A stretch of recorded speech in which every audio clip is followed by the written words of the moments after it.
Immersion avec Securitas, aujourd'hui et demain en toute sécurité. Bonsoir. Après l'histoire du groupe d'intervention de la police genevoise le mois passé, Immersion vous emmène au cœur des opérations de cette unité d'élite. Contre-terrorisme, grand banditisme, libération d'otages, interpellation de forcenés, nous les avons suivis durant plusieurs semaines. Vous ne verrez jamais leur visage car ce sont eux que l'on envoie en première ligne au péril de leur vie. Vous allez le voir, ces images sont uniques. Le groupe d'intervention a ouvert pour la première fois ses portes. Reportage. Vous allez voir comment le groupe d'intervention prépare ses opérations.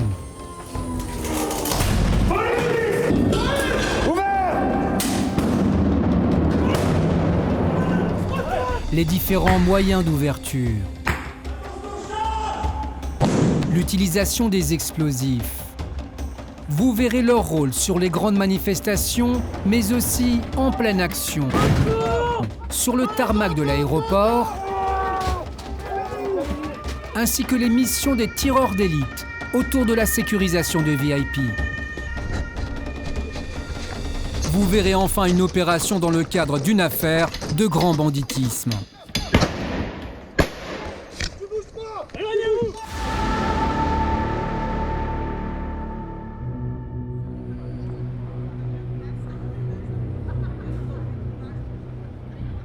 22 heures. Le quartier est bouclé par la police depuis plus de 2 heures maintenant. Nous sommes le 10 juin dernier, à la rue des Deux Ponts, dans le quartier de la Jonction. Un homme fortement alcoolisé s'est blessé seul dans les escaliers. Il a refusé d'être pris en charge par les secours et a proféré de graves menaces contre ambulanciers et policiers. Vous m'entendez ou pas ?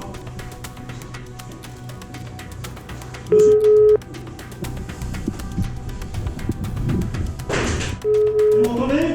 Le groupe d'intervention est devant sa porte. Au vu des menaces qu'il avait proférées, le risque était trop grand pour simplement faire une intervention avec des forces conventionnelles. Vous m'entendez ou pas ? Cette voix est celle du négociateur de la police. Après plusieurs heures de discussion, les négociations sont au point mort. Le forcené refuse toujours de se rendre. Répondez au téléphone, s'il vous plaît. Je vous ai dit, je partirai pas, je vais rester dans l'escalier. Non, je ne partirai pas.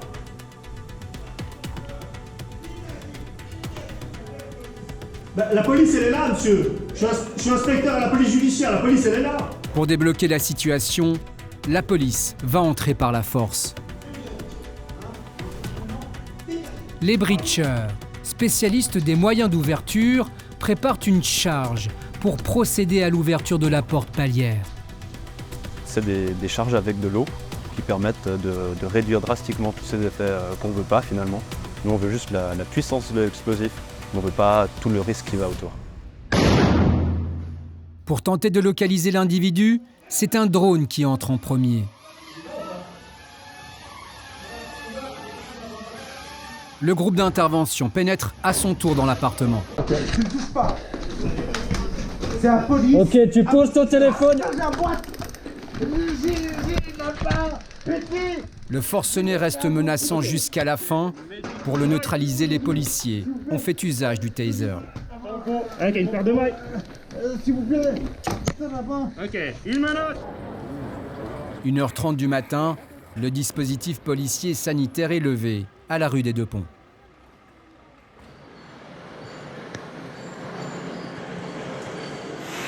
On retrouve le groupe d'intervention à l'entraînement. Ce jour-là, ils testent des charges explosives sur un certain type de porte. Ces entraînements nourrissent une base de données. Ce catalogue offre une multitude de modes d'emploi pour ouvrir divers types de portes à l'aide d'explosifs, tout en préservant la vie de civils ou d'otages. Le standard qu'on cherche à atteindre, c'est vraiment de pouvoir mettre en toute confiance sa propre famille derrière et puis pouvoir s'imaginer les secourir. Donc c'est le standard, on le met là, on veut vraiment dire ok, est-ce que toi tu te mettrais derrière ou est-ce que c'est un peu bancal? Si c'est bancal, ça veut dire que la vie des otages pourrait être en danger. Donc c'est pour ça qu'on insiste, qu'on prend ce temps afin d'avoir vraiment une solution qui puisse secourir les personnes même si elles se trouvaient à proximité de l'explosion.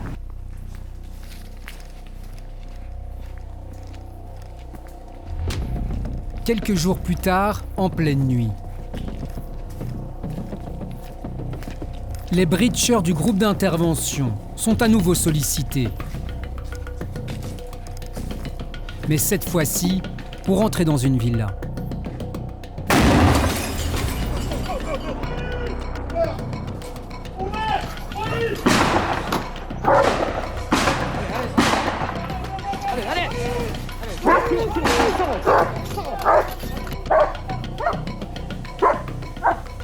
L'individu recherché n'est pas présent. Il sera interpellé quelques minutes plus tard, à l'extérieur de son domicile. Il est suspecté d'être impliqué dans une affaire d'agression liée à un trafic d'armes et de stupéfiants. Mais l'explosif n'est qu'un moyen parmi d'autres utilisés par le groupe d'intervention. Cette nuit-là, les opérateurs du groupe d'intervention doivent interpeller un récidiviste dangereux, armé, connu des services de police et psychologiquement instable. Cet individu avait fait usage d'une arme à feu en direction de son voisinage plusieurs fois. Et par la suite, il avait fui son domicile et il avait été repéré par les collègues de police secours qui avaient su ensuite où il s'était réfugié.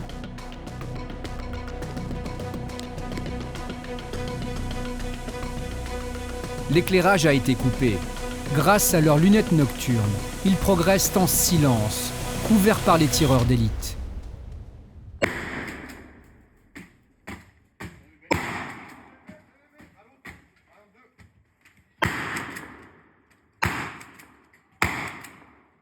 On a à ce moment-là décidé l'engagement du fusil à pompe pour être le plus rapide possible sur ce type précis de cible-là, tout en étant avec un outil proportionné à la menace et nous permettant à nous de travailler en sécurité pour pouvoir rentrer au plus rapidement dans le logement. Contact les gars, contact! Voilà, donne la deuxième main, il y a quelqu'un d'autre dans l'appartement? Voilà, assieds-toi. Voilà, lève-toi maintenant. Lève-toi, on va s'asseoir. J'arrive, monsieur, j'arrive. Ah, je t'aide, viens, lève-toi. Hop. Voilà, assieds-toi sur les marches. Assieds-toi là sur les marches. Dans l'appartement, les policiers ont trouvé des armes.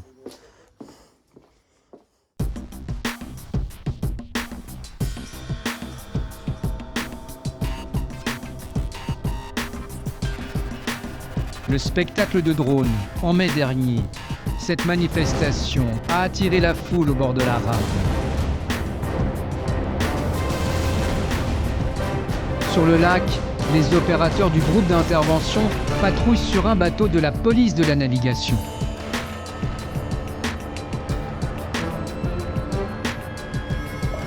Donc on va repartir pour faire une petite reco comme hier, on fait le tour des points sensibles. Quelques heures plus tôt, on retrouve le groupe d'intervention en pleine préparation. Avant de partir, juste le point matos. Objectif sur cette manifestation, parer rapidement à un potentiel acte terroriste qui pourrait cibler la foule. La météo, on a un peu de vague à l'extérieur, donc ça risque de brasser un petit peu. On est un QRF, c'est une Quick Reaction Force. Le but, c'est que sur des événements majeurs de haute intensité et haute, qu'on soit rapidement déployé, que ce soit sur le plan d'eau, sur la piste de plan d'eau, ou simplement sur les rives. L'unité part en reconnaissance sur le lac. On vient voir un peu la quantité de population qui est présente, s'il y a beaucoup de monde ou pas. Ça nous permet aussi de voir un peu l'état des rives, refaire le tour des points de dépose possibles.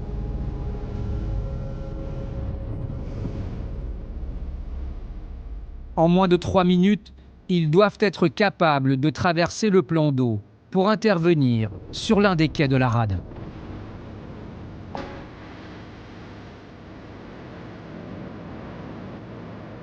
Police de la navigation et groupe d'intervention entretiennent une étroite collaboration. Il s'agit de 2 corps d'élite, totalement complémentaires. On a des entraînements réguliers sur différents types d'objectifs, que ce soit sur des bateaux de plaisance, que ce soit sur des bateaux à passagers, CGN, des objectifs à terre également. Donc on travaille avec les hélicoptères également, on s'entraîne à récupérer les membres du groupe d'intervention ou sur nos embarcations ou sur différents objectifs. La première phase, observation, je vais l'observation qui surveille sur place. On retrouve le groupe d'intervention sur une opération planifiée à la demande d'une brigade de la police. Sur ces feuilles, repérage, informations sur les personnes et les cheminements exacts que les policiers devront suivre dans l'immeuble. Tout doit être calculé et anticipé. On n'a pas de marge de manœuvre, hein, donc tout doit être calé, minuté au préalable. Donc en principe, chaque intervention fait l'objet d'un travail préparatoire. Chaque opérateur connaît son rôle et prépare son matériel. Hop là, c'est parti.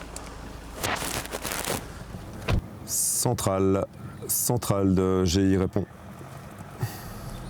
Comme vous l'avez constaté sur les infos du tréma, on a de la lumière et une télévision qui est allumée dans le séjour. Leur mission, interpeller un homme connu de la police, notamment pour des actes de violence et pour de la drogue. Personne qui fait l'objet d'une plainte pour menace, qui est impliqué visiblement dans un trafic de stupéfiants, ce monsieur, de drogue dure. Et puis finalement... Qui a fait une agression assez violente avec une arme blanche et puis qui est malheureusement connu des services de police pour pas mal d'infractions et pas mal de problèmes de violence, notamment avec la police.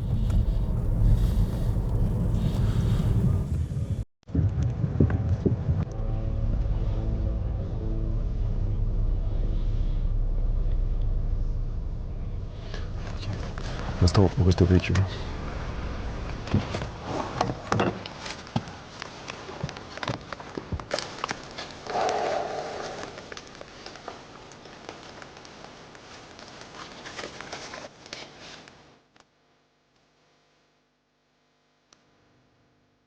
Dans le garage, le chef de groupe donne les dernières instructions à la brigade des chiens. L'individu à interpeller possède un molosse chez lui. Les gars, t'as joué? Ouais, toi. On va dérouler directement. Pour aller maîtriser le chien, vous n'avez pas le chien vous... Oh non. Alors en rouleau, vous restez vraiment 4 colonnes. Voilà, ça joue.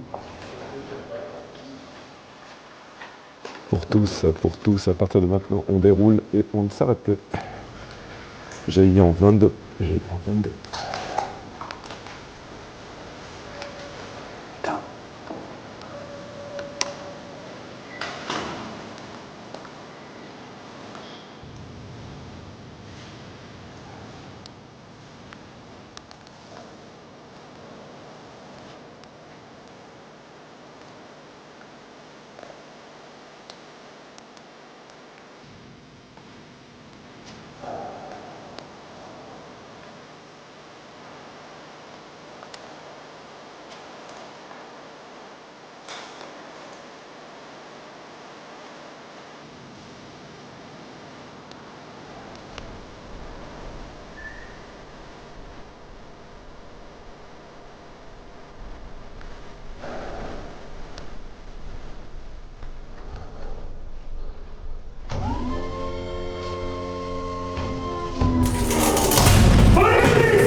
On continue, go.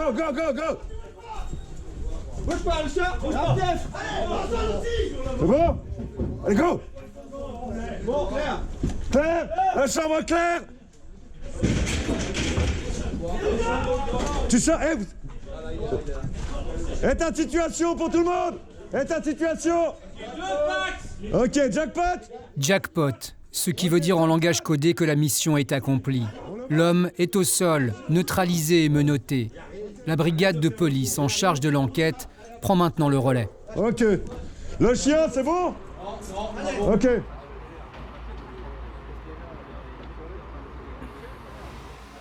Avec 9 détournements d'avion à son actif, Le groupe d'intervention détient une expérience incontournable en Europe. Les entraînements sur la plateforme aéroportuaire sont réguliers, comme ce soir-là, en présence de tous les acteurs sanitaires et sécuritaires.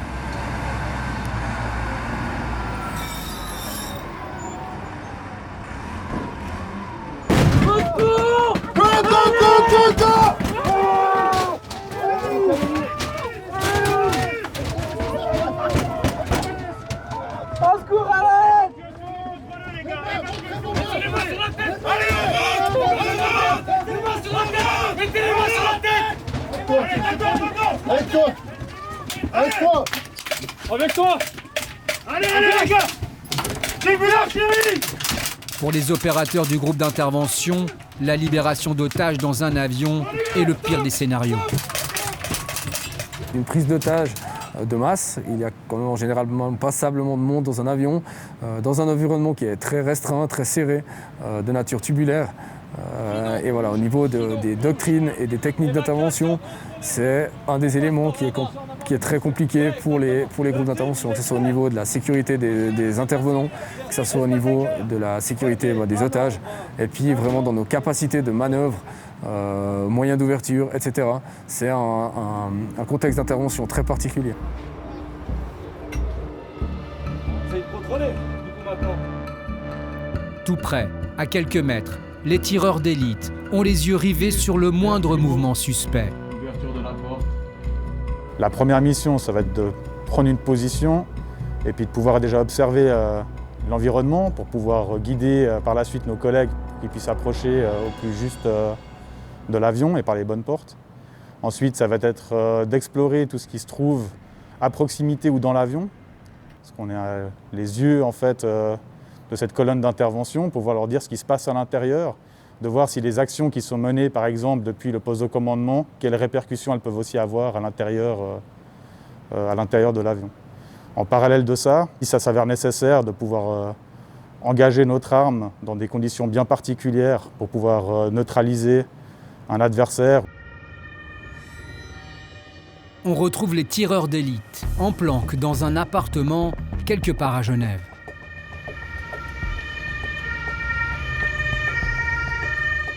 Dans l'un de ces véhicules, une personnalité diplomatique de haut rang. Les tireurs d'élite du groupe d'intervention assurent ici une mission de contre-sniping. Il s'agit en fait de déterminer des endroits clés où une personne, en l'occurrence une personne très importante, peut être vulnérable. Le but du contre-sniping, c'est de poser à cet endroit des observateurs qui sont capables, en tout cas, de détecter la présence dans un compartiment de terrain qui est plus éloigné, la présence d'un tireur embusqué, un tireur de précision ou un sniper. Nous sommes dans le convoi du président français Emmanuel Macron sur le tarmac genevois.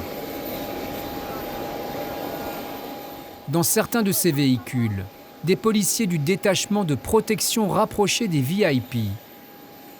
Mais les opérateurs du groupe d'intervention font aussi partie du dispositif.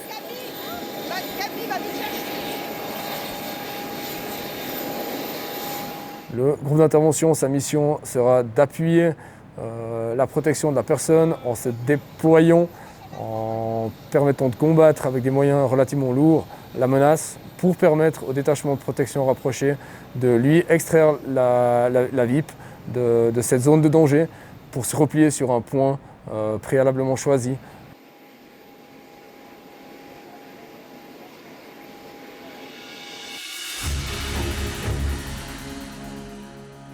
Le camping de Lalondon. Ces images ont été tournées par la brigade des drones de la police. Elles datent de juin dernier.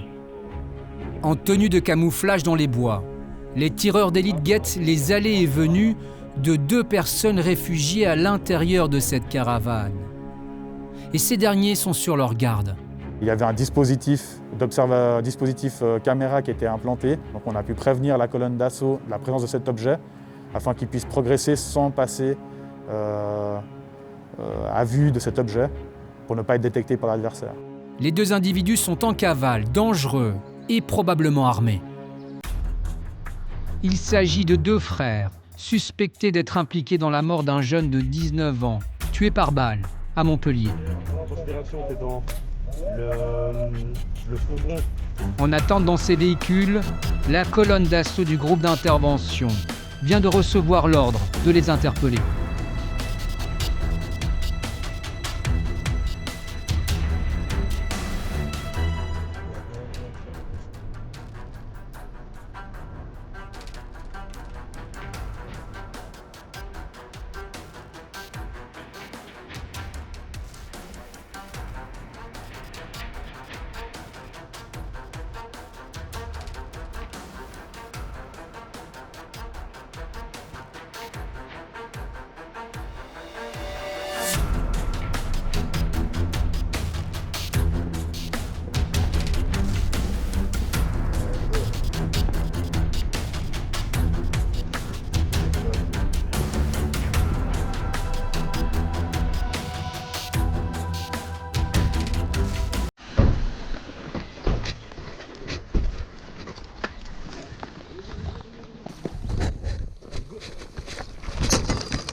Contrôle en cours.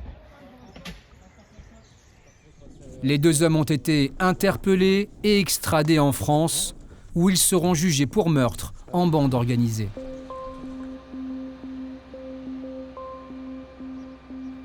Le 30 mai dernier, à Lancy, la place des Ormeaux est bouclée. Un important dispositif policier et sanitaire est déployé. Les tireurs d'élite sont positionnés sur les balcons. Un père de famille s'est retranché dans son appartement. Pour une raison inexpliquée, il a poignardé sa compagne. Le groupe d'intervention est devant sa porte, en attente. La porte de l'appartement était ouverte et on a été confronté visuellement avec l'individu qui se trouvait à 7-10 mètres devant nous, qui se trouvait debout, de dos, et qui avait une main à la hauteur de sa gorge, qui laissait penser qu'il tenait dans sa main ou une arme à feu, ou un couteau, ou peut-être un bris de verre. On avait pas mal de verres cassés par terre, et surtout qui voulait attenter à sa vie. À leur côté, le négociateur de la police. Son rôle, instaurer le dialogue pour désamorcer la situation. Mais l'individu reste mutique. Vraiment que tu me donnes une réponse, s'il te plaît. Dis-moi juste comment je peux t'aider. La complexité avec les gens qui ne répondent pas, c'est qu'on ne sait pas s'ils ne vous comprennent pas, parce qu'ils ne parlent pas la même langue, ou s'ils sont dans un tel état psychologique qu'ils n'arrivent pas à vous entendre. Après 2 heures de négociation, l'individu n'esquisse que quelques pleurs. Il ne répond pas, malgré l'intervention d'un proche, policier lui aussi.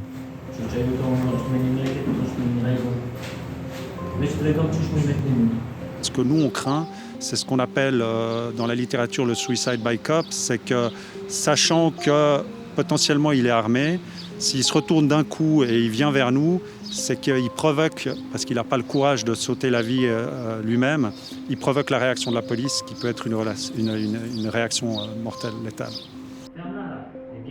Quand soudain, il y a un moment donné, il s'est effondré. Alors on n'a pas vu d'acte comme s'il s'était planté le couteau, pour autant qu'il ait eu un couteau, mais ça on ne pouvait pas le voir. L'homme s'est blessé en tombant sur le sol, mais ses jours ne sont pas en danger. Il a été rapidement pris en charge par les ambulanciers.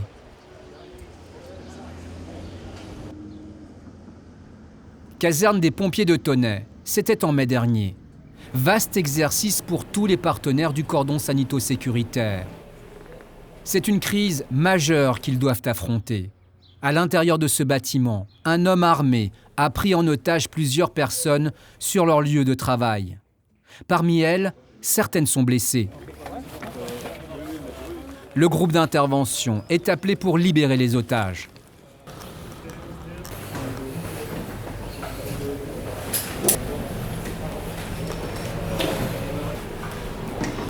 Zoulou, Zoulou, Zoulou. Ok. les gars. Ok. Bougez pas, c'est la police. Ok. C'est la police. Les blessés sont rapidement exfiltrés et pris en charge par les ambulanciers, sapeurs-pompiers et brigades sanitaires cantonales. Vous n'arrivez pas à respirer? Objectif de l'exercice, tester et améliorer la communication entre les différents partenaires présents sur une crise majeure comme celle-ci. C'est grâce à ce genre d'exercice que l'on connaît les langages plus techniques et tactiques des uns et des autres, et ce qui nous permet de travailler le mieux possible ensemble. Les membres du groupe d'intervention que nous avons rencontrés assument leur métier, prenant et spécifique, mais qui exige de la vie de tous un certain nombre de sacrifices. On sait quand on commence à travailler, on ne sait pas quand on finit. Et c'est toutes des choses qui ont un énorme impact aussi sur notre vie privée. Parce que bien sûr, avant d'être policier, d'être des opérateurs au groupe d'intervention, pour la majorité des gens, on est des parents, on a des familles, on a des enfants, on a des épouses. Et c'est quelque chose qui est difficile à gérer de par tous les sacrifices que demande notre travail, tout simplement. Une fois qu'on est là-bas, regroupé, on va aller en échelonner jusqu'aux collègues, puis depuis qu'on est là-bas, on renforcera l'équipe d'assaut ensuite pour intervenir à l'intérieur et puis après être articulé. Pour le reste des GI, on donne l'assaut dans le vestiaire.